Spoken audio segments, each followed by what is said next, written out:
할렐루야. 하나님은 여러분을 사랑하십니다. 살아계신 하나님께서 오늘 우리 예배를 받으시고 또 여러분 심령 위에 아버지 하나님의 은혜와 은총으로 역사하심을 믿습니다. 이 시간 주님의 사랑의 마음을 담고 앞뒤 자분과 서로 인사하겠습니다. 주님의 축복을 빕니다. 평강합니다. 또 말씀의 은혜 받기를 원합니다. 하나님을 믿는 우리들의 말 중에 주관적인 말이라면 성령님께서 나에게 이렇게 도우셨습니다.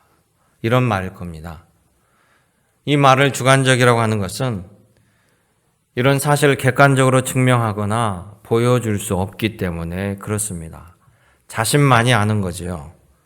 체험한 사람이 내가 하나님의 영에 이끌림을 받았습니다. 주님이 나를 도우셨습니다. 이렇게 이야기합니다.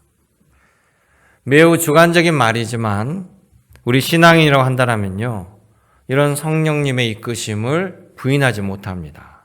그리고 대부분 이런 이끌림을 경험하게 되죠.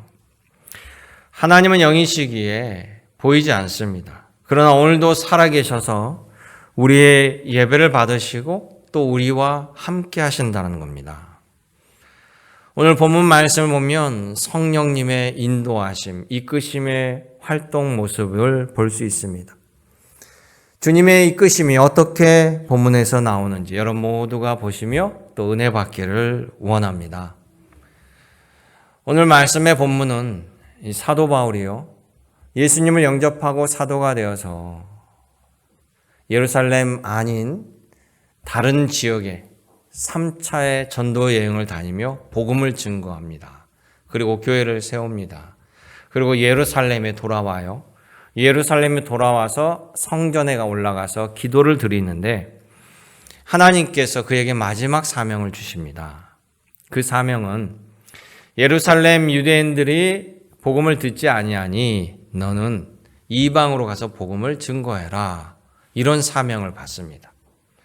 그런데 그 성전에서 바울이 유대인들에게 체포되고 붙잡히고 또 로마 정부가 그를 감옥으로 집어넣습니다.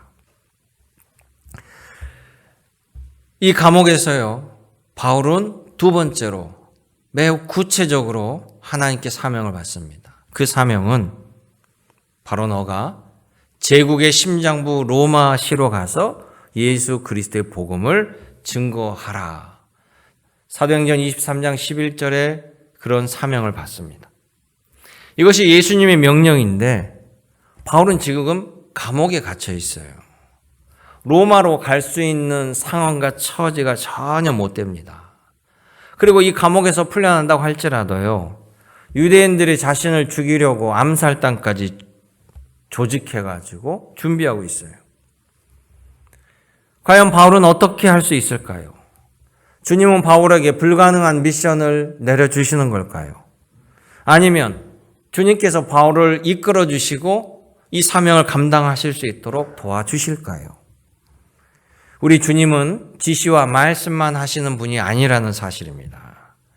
하나님께서는 우리에게 사명을 주시고 우리가 그 사명을 잘 감당할 수 있도록 직접 역사하시고 개입하셔서 주도적으로 이끌어 가신다라는 사실입니다. 그러기에 이 같은 상황을 가지고 우리 구체적으로 성경 말씀에 들어가서 보도록 하겠습니다. 오늘 본문 25장 3절의 말씀에 보면 첫째는 이 유대교는 부활을 주장하는 바울을 고소해서 어떻게 해서든지 예루살렘으로 끌고 와서 죽이고자 한다는 거예요. 사명을 감당하기 어려운 것은요, 세상이 하나님의 일에 반대하기 때문에 녹록지 않습니다. 쉬우면 누가 못하겠습니까? 지금은 세상이 바뀌어서요, 신고만 하면 서울의 한복판에서도 청와대 앞에 가서도 1인 시위를 할 수 있습니다. 그런데 여러분들이 경험한 박정희 전두환 시절 같으면 신고도 받아주지 않지만 여러분이 서울 한복판에 가서 청와대 앞에 가서 1인 시위를 하면 그 길로 안기부로 끌려가가지고 죽도록 고문당하고 감옥에 갇힐 거예요. 바울은 받은 사명을 가지고 로마로 가야 되는데 로마에 갈 수가 없고 예루살렘 감옥에 갇혔다가 이 로마의 천부장이 거기도 위험해. 그러니까 이 죄수를 가이사라 총독에 있는 곳으로 옮겨버려요. 즉 예루살렘이 만약 대전 정도라고 하면 총독관저 가이사라라고 하는 이 총독관저가 있는 곳은 서울 정도 됩니다. 그러니까 대전에 있는 형무소에서 서울에 있는 형무소로 옮겨버린 거죠. 그러니까 유대인들은 포기하지 않아요. 바울을 죽이고자 어떻게 해서든지 머리를 써서 총독에게 고발을 해서 고소를 해서 이 바울을 끌고 내려오려고 합니다. 유대교에 관련된 종교로 관련된 죄를 유대교에서는 처리할 수 있었어요. 그래서 스데반도 사형을 했지만 나머지에는 사형 권한이 없습니다. 그러니까 유대교의 연관해서 고발을 해가지고 요청을 하면 로마 총독도 들어주는 게 관례예요. 그래서 만약에 총독이 들어주고 이 바울을 압송해 주면 바울을 이미 죽이려고 암살단을 다 준비해 놨습니다. 그런데 이 같은 계략은요, 하나님의 일을 정면으로 방해하는 일입니다. 그러지 않겠어요? 유대인들은 이렇게 우리가 총독에게 압박을 가하고 고소를 하면 쉽게 바울을 돌려받을 줄 알았는데 일이 이상하게 돌아가는 거예요. 이 베스도 총독이 바울을 예루살렘으로 보내는 것이 아니라 자신의 관할 지역인 이 가이사라에서 재판을 벌여버립니다. 유대인들의 계획이 틀어지기 시작하는 거예요. 우리 잠언서 16장 9절에 보면 사람들이 길을 계획할지라도 그 걸음을 인도하시는 이는 여호와 하나님이시다. 이런 말씀처럼요. 이들이 아무리 계획을 해도 하나님께서 허락하지 않으시고 하나님이 막으시니까 할 수 없다는 겁니다. 하나님 막으신 거예요. 여러분 믿음의 눈으로 보면 알 수 있습니다. 믿으시기 바랍니다. 민수기 22장에 보면요. 애굽을 탈출하였던 노예 이스라엘 백성들이 궁극적으로는 하나님께서 예비하셨다고 하는 젖과 꿀이 흐르는 땅 가나안 땅에 들어가는 것이 궁극적 목적입니다. 그런데 여러 가지 우여곡절을 겪으면서 그들이 40년을 광야에서 헤매다가 이제 가나안 땅으로 입성할 때가 됐습니다. 그러면 가나안 땅을 들어가려면 여러 루트가 있지만 이스라엘 백성들의 출애굽 루트를 보면 이 요단강이 있는 동편으로 해서 요단강을 건너서 이 가나안 땅에 입성하는데요. 이 요단강 동편으로 가려면 이 요단강 건너편 땅은 모압 평지라고 하는 거예요. 그러면 그 모압 평지는 모압 왕의 나라입니다. 그러니까 이 모압 평지를 통과하려고 오는데 모압 왕이 소문을 들어보니까 애굽에 노예했던 이스라엘 백성들이 때로 몰려와서 파죽지세로 방해를 다 물리치고 이제 모압 평지로 들어온다는 거예요. 그러니까 모압 왕의 입장에서는 두려운 거죠. 어떻게 해서든지 막아야 됩니다. 그런데 이스라엘 백성들은 자신들을 인도하는 야훼 신이 주도하고 도움으로 파죽지세로 밀고 온다고 하니까 이 모압 왕 발락이라는 사람은요, 그 당시에 아주 용하다고 하는 미디안 땅에 있는 무당 선지자 발람이라는 사람을 특별 초빙을 해요. 그래가지고 당신이 구술해서 저 이스라엘의 진격을 저주로 막아달라 이렇게 부탁을 합니다. 그런데 하나님의 계획은 여기를 통과해야 되는 거잖아요. 이 부탁을 받은 이 발람 무당 선지자가 성대한 제사를 하고 구슬을 하고 기도를 다 하는데 이 발람 선지자에게 하나님이 나타나는 거예요. 하나님이 나타나가지고 야 이스라엘 백성은 나에게 특별히 복받은 백성이다. 네가 저주해도 아무 소용도 없다. 그러니 너에게 그것을 부탁한 저주를 부탁한 그 모압 왕에게 확실하게 전하라. 이 백성은 하나님께서 복 주시는 하나님이 함께하는 백성이다. 이렇게 전하라고 하는 거예요. 그러니까 발람 무당이 기도를 그치고 제사를 그치고 모압 왕에게 하나님이 축복한다고 하나님 축복을 전해버려요. 그러니 이 모압 왕은 얼마나 황당하겠어요? 많은 돈을 주고 저주하라고 불러놨더니 하나님의 축복을 말하니까 화를 버럭버럭 냅니다. 어떻게 하서든지 당신은 저주구슬을 하라고 장소를 2번이나 옮겨서 제사를 드리게 합니다. 발람이라는 무당 선지자가 다시 제사를 열심히 드리고 기도를 하면 그때마다 하나님이 나타나시는 거예요. 너는 내 말만 전해. 이 발람이 안 할 수가 없는 거예요.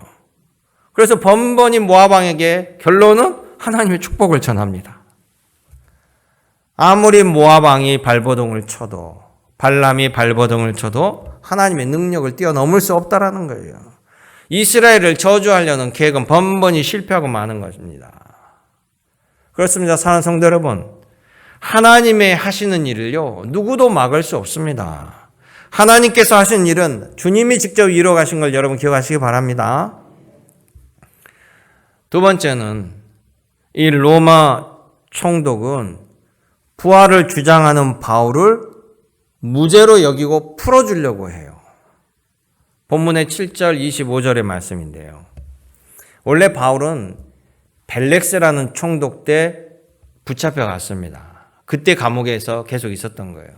근데 이 벨렉스라는 총독은요, 로마에서 파견한 총독인데, 자기의 부인이 누구냐면 헤롯 왕의 여동생을 부인으로 삼아요. 뭐 정상적인 부인은 아니겠죠. 그렇게 삼았습니다. 그러니까 헤롯 왕하고도 결탁되어 있는데 이 사람이 아주 잔인하게 유대 지역을 통치한 사람이에요. 그리고 뇌물을 아주 좋아했어요. 그러니까 우리 사도행전 보면 사도 바울을 자꾸 불러서 죄수를 불러서 이야기를 듣는 게 뇌물을 받고자 하는 것처럼 역사적 사실에 의하면 이 벨렉스 총독이 워낙 잔인하게 통치하고 또 뇌물을 많이 받은 것이 로마 황제의 귀에 들어가 가지고 황제가 벨렉스 총독을 소환시켜서 귀양 보내버립니다. 그리고 그 후임자로 이 베스토 총독을 보낸 거예요. 그러니까 베스토 총독은 이 유대 지역의 총독으로 왔지만 이 유대 지역이 만만치 아니하고 특히 폭동이나 밀란이 많이 나는 지역이기 때문에 매우 신경 쓰이죠. 그러니까 베스토 총독은 이곳에 와서 자기가 잘 통치해야만 또 나중에 큰 자리에 갈 거 아닙니까? 그래서 총독으로 부임한 지 3일 만에 예루살렘에 가서 종교 지도자들을 다 불러요. 불러가지고 좀 잘 좀 도와달라. 나 좀 잘 협조해달라. 이렇게 얘기하니까 유대 종교 지도자들이 우리가 열심히 돕겠습니다. 그러면서 한 가지 부탁을 하는 거예요. 지금 가이사라 지역에 총독관청이 있는 곳에 죄수가 하나 있는데 이 바울이란 죄수라는 거예요. 이 바울이 우리에게 중죄를 저질렀으니 우리에게 보내만 주십시오. 잘 돕겠습니다. 알겠다라고. 그리고 베스토 총독이 가이사라로 돌아가서 바울의 제목을 살펴보니까 죽은 자가 살아났다라는 부활을 주장했다는 제목이에요. 베스토 입장에서는 명백한 제목이 있어야만 재판을 여니까 그 유대 종교 지도자들에게 그럼 바울을 고소해서 증거를 가져오라 라고 했습니다. 죽은 자가 부활했다는 것이 거짓이라고 지금 고소한 거예요. 그러면 죽은 자가 살아나지 아니하고 죽었다는 거 아닙니까? 그럼 죽은 자가 무덤에 있다라는 거, 죽었다는 것만 증명하면 되는 거예요. 근데 이들이 베스토에게 바울이 거짓과 사기를 쳤다는 그 증거가 되는 죽은 자가 죽었다라는 증거를 가져오지 못하는 거예요. 증거만 있으면 해결되는데, 그러니까 베스토 총독은 증거가 없는 거예요. 또 하나, 로마법에 의하면 죽은 자가 살아났다라고 이야기했다라는 것 자체로 뭐 죄를 걸 수가 없는 거예요. 그냥 무죄라고 생각합니다. 총독이 보기에는 무죄이니까 예루살렘으로 압송할 이유가 없어요. 근데 죄인이라고 또 계속 붙잡아 줄 수 없어요. 풀어줘야 됩니다. 그런데 바울은 무죄이지만요. 바울의 입장에서는 바울이 여기서 풀려난다라면 바울은 더 위험한 상황에 처하게 되는 거예요. 왜냐하면 이 유대 암살단들이 자기를 죽이려고, 쉽게 죽이려고 예루살렘으로 압송해 올려오는 거고, 보면 압송하는 과정 속에도 죽이려고 했기 때문에 가이사라에서 풀어주면 그들은 쉽게 죽일 수 있습니다. 그리고 유대 베스토 총독 입장에서는 유대교를 통치하려면 그냥 이들이 주장하는 대로 들어주면 돼요. 그냥 바울을 그냥 그 죄로 걸어서 보내주면 되는데 자기는 좀 부임했잖아요. 좀 잘해보려고 그래요. 근데 없는 법으로 억지로 할 수도 없어요. 그러니까 진퇴양난이죠. 그러니까 베스토 총독은 바울이 무죄다라고 얘기하면서 풀어주지도 않아요. 바로 이런 상황이 하나님께서 사명자를 보호하신 결과라는 겁니다. 하나님께서는요, 우리가 알지 못하는 크고 은밀한 신묘막측한 일을 통해서 다양한 방식의 환경을 통해서 하나님의 보호하심과 하나님의 역사가 일어나는 거예요. 구약에 보면요, 요셉이 형제들에게 배척받고 노예로 팔려갑니다. 거기도 보면 미디안 상인이 나오죠. 이 미디안 상인들이 미디안 족속이 원래 이스마엘 후손들이거든요. 그래가지고 노예로 살다가 보디발 장군 집에 가서 노예로 죽도록 고생합니다. 그런데 그가 얼마나 성실했는지, 하여간 보디발 장군이 잘 봤는지 그가 신뢰를 얻게 돼가지고 총무를 맡게 돼요. 그 당시에 총무랑은 그 집 살림을 다 하니까 얼마나 신뢰를 얻은 줄 알겠죠. 그러니까는 요셉은 그동안 고생하다가 이제 좀 살만해졌어요. 신뢰도 얻고. 근데 세상이 그를 가만두지 않습니다. 온갖 고난이 와요. 살만하니까 보디발 아내가, 장군 아내가 유혹합니다. 모략합니다. 억울하게 감옥으로 쳐넣어버립니다. 속절없이 감옥에서 지나고 있는데요. 그 당시에 이 애굽의 바로왕 옆에서 술을 관장하는 장관, 떡을 관장하는 장관, 두 장관이 뭔 잘못을 했는지 감옥에 오게 되는 거예요. 이 술 맡은 사람, 떡 맡은 사람은요, 왕이 전적으로 믿는 사람들이에요. 왜 그러면 술에 독 타버리고 떡에 독 타버리면 왕이 죽으니까. 그래서 신실하게 믿는 사람들인데 하여간 무슨 죄로 감옥에 오게 됩니다. 요셉하고 감옥 동기가 돼요. 친해졌는데 어느 날 이 두 사람이 꿈을 꾸는데 해괴한 꿈을 꾸는 거예요. 도무지 알 길이 없습니다. 그래가지고 요셉하고 상의를 하는데 요셉의 기도 가운데 하나님이 꿈을 가르쳐 주시는 거예요. 그래서 그 꿈을 해몽해 줍니다. 술 맡은 관원에게는 당신은 곧 복직될 것이다. 이 꿈이 복직의 꿈이다라고 얘기합니다. 떡 맡은 사람에게는 안타깝게 당신은 사형이 내려질 것이다. 그런데 요셉의 말처럼 이 떡 맡은 사람은 사형이 돼서 사라지고 이 술 맡은 사람은 복직이 되어서 떠나게 됩니다. 이 사람이 너무 기뻐하면서 요셉에게 이야기합니다. 창세기 4장 24절에 보면 내가 당신을 도와주리라. 내가 복직만 되면 당신을 풀어줄게. 이렇게 약속합니다. 근데 그렇게 약속하고 복직했는데요. 잊어버려요. 자신의 자리로 가가지고. 그런데 만약 이 술 맡은 자가 복직을 해가지고 요셉을 곧바로 도와줬다라면 요셉은 풀려났겠지만 결과적으로 애굽의 총리는 못 됐을 거예요. 오히려 요셉이 잊혀짐으로 말미암아 감옥에 더 있었던 것이 하나님이 준비하는 하나님의 뜻이었습니다. 하나님이 필요한 때가 있거든요. 이 술 맡은 사람이 섬기는 바로왕이 어느 날 이상한 꿈을 계속해서 영업폰 꾸기 시작합니다. 애굽에 있는 박사들을 다 불러서 내 꿈을 한번 해석해봐라. 아무도 못 맞춰요. 그런데 이 술 맡은 사람이 갑자기 기억나는 게 요셉이.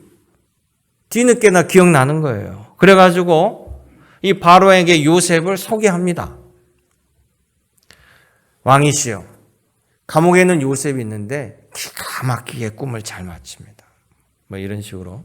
그래가지고는 이 바로왕이 요셉을 불러서 꿈 해몽을 듣고 요셉을 신뢰하면서 나중에 그가 총리의 자리까지 임명됐다라는 거예요. 여러분 우연 같지요? 우연이 반복되면 우연이 아닙니다. 하나님의 역사에는 우연이 없습니다. 하나님의 이끄심만 있다라는 거예요. 하나님께서는 모든 것을 계획하시고 사명에 따라 인도하신 분이라는 사실을 여러분 믿고 기억하시길 원합니다.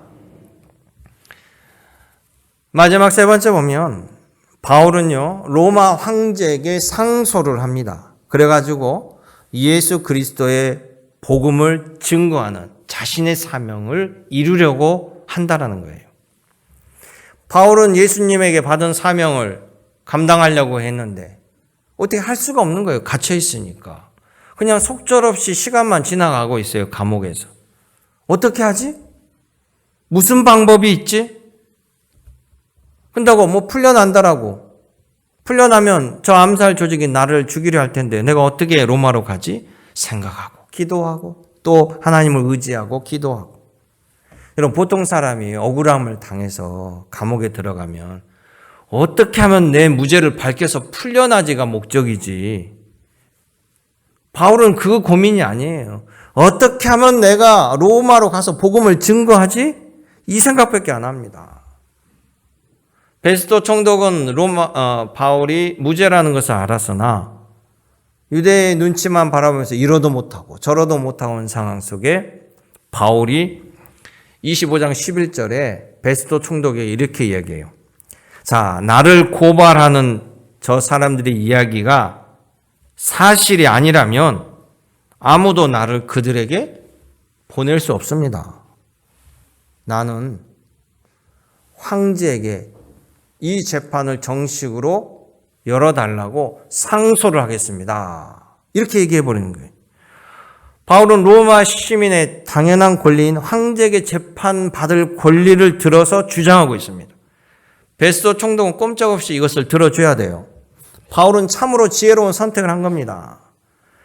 바울이요, 로마시로 안전하게 가는 길은 지금 풀려나는 것이 아니라 그가 오히려 이 재판장을 가지고 로마 황제에게 상소를 했기 때문에 이제 로마 이 총독은 이 바울을 황제 앞에 재판을 열기 위해서 로마시로 안전하게 데리고 가야 돼요. 재판장에 데려가야 되는 거예요. 여러분 절묘하죠?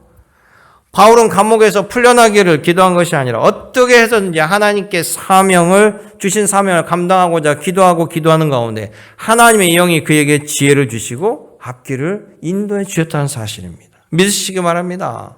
그래서 우리는 사나 죽으나 주를 위해 살아갈 때 주님이 나의 모든 일들을 책임져 주시는 거예요. 남유다는 바벨론 제국에 의해서 멸망을 당합니다. 그런데 바벨론 제국이 어느 날 아침에 쳐들어와서 나라를 멸망시킨 것이 아니라 3번에 걸쳐 침공이 옵니다. 이스라엘 왕이 3번이나 바뀌는. 그래서 첫 번째 여호와김 왕 때 바벨론 제국이 제일 먼저 침공해 왔는데 이때 바벨론 왕궁이 쳐들어와서 많은 백성들을 잡아가요. 그때 아주 귀족 자녀들도 많이 잡아갑니다. 이때 잡혀간 사람이 다니엘이에요. 다니엘은 포로로 끌려갔습니다.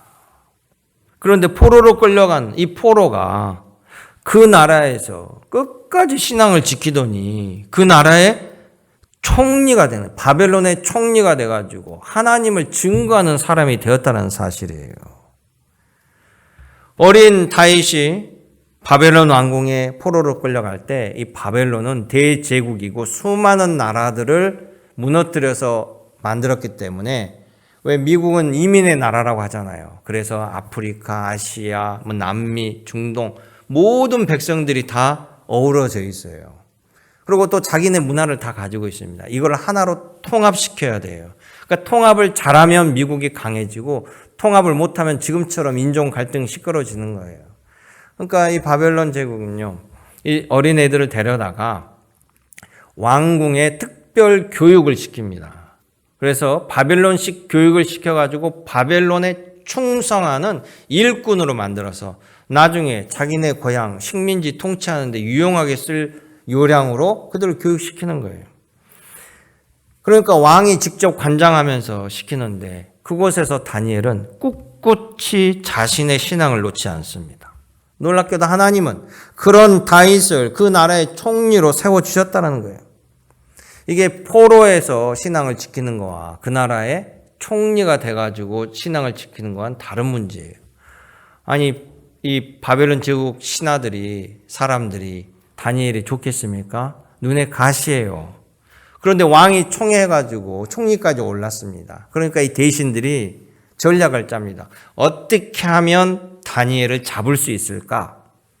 저 사람 정치, 행정 여러 가지 번에서는 타의 모범이 되니까 흠을 잡을 게 없어요. 근데 딱 하나가 걸려드는 거예요. 그게 바로 하나님을 섬기는 사람이에요. 이 바벨론 제국은 여러 우상들이 있습니다. 여러 우상들에게 제사를 하면서도 또 바벨론 왕도 신으로 섬겨요. 그러니까 이 대신들이 다니엘 한 사람 잡기 위해서 법을 만듭니다. 왕이시여, 우리가 이 대제국을 이끌기 위해서는 왕의 권위가 강해야 됩니다. 그러기 위해서는 다른 신들의 섬기는 걸 잠시 중지시키고 왕만을 신으로 섬기는 법을 발효시켜서 이것을 강하게 세워갑시다. 그러니까 왕은 다니엘을 총애했는데 이 대신들의 요구를 거절할 수 없는 거예요. 그래서 그 법이 통과됩니다. 그래서 이제는 바벨론 왕 느부갓네살 왕에는 누구도 경배하지 못하게 딱 법이 발효됐는데 다니엘이 그 법을 모르겠습니까? 법을 하든지 말든지 아랑곳하지 아니하고 다시 시간에 대해서 하나님께 예배하고 기도합니다. 그 길로 발각이 돼요. 그 길로 발각이 돼가지고 그 법의 1호로 다니엘이 벌에 처해지는데 벌은 굶주리고 있는 사자굴에 던져지는 벌입니다. 이건 100% 사자에게 잡혀 먹이는 거죠. 과연 어떻게 됐을까요? 놀랍게도 굶주린 사자가 하나님께서 천사를 보내서 그 입을 틀어 막아버립니다.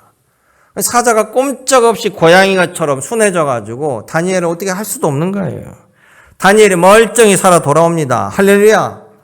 이 사건이 하나님을 증거하는 사건이 되는 거예요. 왜냐하면 이 사자굴에서 멀쩡히 돌아온 다니엘을 보고 바벨론 왕이 입을 다물질 못해요. 자신이 똑똑히 본 겁니다. 그러니까 자신들의 대신들을 불러가지고 봐라. 다니엘이 믿는 하나님은 위대하신 하나님이요 살아계신 하나님이다. 다니엘서 6장 26절에 이게 믿음의 사람 다윗의 고백이라고 해도 믿을 정도로 뭐라고 얘기했냐면요. 살아계시는 하나님이시요 그는 구원자이시며 어디에서도 이적과 기사를 행하시는 분이시다. 아멘. 바벨론의 느부갓네살 왕이 한 이야기입니다. 사랑하는 성도 여러분, 하나님은 살아계십니다. 하나님 명령을 이루도록 우리들에게 다양하게 우리를 돕고 계셔요. 하나님께서 우리에게 사명을 준 거, 목사로, 장로로, 안수집사로, 또 권사로, 또 성가대로, 또 목자로, 또 신도회장으로 하나님은 다양하게 우리에게 사명을 주셨어요. 복음을 증거하라고, 선교하라고. 하나님이 주신 사명 여러분 감당하고자 할 때 하나님께서 역사하시고 하나님이 기뻐하실 줄로 믿으시기 바랍니다. 하나님께서 우리를 돕는 이유가 뭘까요? 하나님께서 우리를 인도하신 이유가 뭘까요? 바로 하나님의 그 사명을 이루라고, 그 이루기 위해서 도와주시는 거예요. 주님은 말씀합니다. 우리가 주님의 사명을 위해 살아갈 때 우리가 구하지 않는 모든 은혜도 부어주신다고 했어요. 너희는 먼저 그 나라와 그 의를 구하라. 그리하면 이 모든 것을 너희에게 더하시리라. 예수님의 말씀입니다. 제가 언젠가도 이분에 대해 소개했는데요. 이분은 아시아인 최초로 미국에 가면 맨하탄에 쌍둥이 빌딩이라고 세계 무역센터 빌딩, 지금은 9.11의 테러를 당해서 무너졌고 두 빌딩이 이제 하나의 빌딩으로 세워졌습니다. 그 세계 무역센터 협회 총재가 바로 우리 한국 사람 이희돈 장로님이에요. 이분은 젊을 때 유학 가서 영국 옥스퍼드 대학, 또 스페인 마드리드 대학을 졸업하고 옥스퍼드 대학 종신 교수였습니다. 그리고 세계무역협회 부총재 총재였고요. 미국 워싱턴 DC에 난 한인교회 또 장로님이셔요. 이분은 세계적으로도 유명한 분이지만 가는 곳곳마다 예수 복음을 만방에 증거하는 사람으로도 아주 유명해요. 그래서 옥스퍼드대 종신교수 좋은 자리에도 그만두고 멕시코 오지로 가가지고 선교 활동도 하면서 복음을 전한 사람입니다. 이돈 장로님은요, 자신이 하는 세계 무역이 곧 선교사라는 사명으로 전 세계를 다니면서 복음을 증거하고 또 자신의 교회 성가 대장으로 주일에는 반드시 돌아와서 주일 성수를 빠지지 않습니다. 비행기를 타고 전 세계에 도착할 때마다 비행기 창문에 손을 대고 하나님, 이곳을 복음화시키는데 저를 써 주십시오라고 기도하는 장로님이에요. 이분은 워낙 시간이 타이트해서 15분 단위로 스케줄 빡빡하게 일정이 되었는데 하루는 비서가요. 이 총재에게 물어보더래요. 총재님, 제가 개인적으로 물어볼 게 있습니다. 그렇게 일정이 빡빡하고 바쁜데 그렇게 오전에 또 새벽에 교회를 가서 2시간씩 기도를 하고 그러시는데 기도하면 들어집니까? 정말로? 그렇게 물어보더래요. 그래서 이 총재가 그 비서를 바라보면서 백인이었는데 너는 내가 바보로 보이냐? 그러면 기도가 안 들어지는데 내가 이렇게 바쁜데 그 시간에 가서 하나님께 기도하겠냐? 하나님 들어주시기 때문에 기도한다. 이분이 9.11 테러를 당할 때 이미 죽을 운명이었어요. 근데 거기서 극적으로 살아납니다. 그래서 열정적으로 더 하나님의 복음을 증거하는데요. 쌍둥이 빌딩 첫째 빌딩의 비행기가 충돌했는데 그 비행기가 충돌한 지점이 자기 사무실이었어요. 그리고 충돌 시간에 자기가 회의를 소집해서 여러 팀들이 와서 회의에 참석하려고 준비하고 있었고요. 자신은 다른 도시에 일정이 있어서 갔다가 그날 오전에 비행기로 뉴욕에 도착해서 맨하탄 사무실로 가야 되는데 배탈이 난 거예요. 배탈이. 그래가지고 공항에서 도저히 시간을 약속할 수 없대요. 근데 약속을 지키지 못할 것 같으니까 백인들은 또 약속 시간 어기면 하도 비난을 많이 하니까 그냥 그 약속을 취소해버리는 거예요. 취소해버리고 나중에 이제 공항에서 나와서 그 빌딩에 도착하니까 한 30분 늦게 도착했는데 도착한 1층에 로비 들어갔는데 비행기가 충돌한 거죠. 그래서 곧바로 빠져나온 거예요.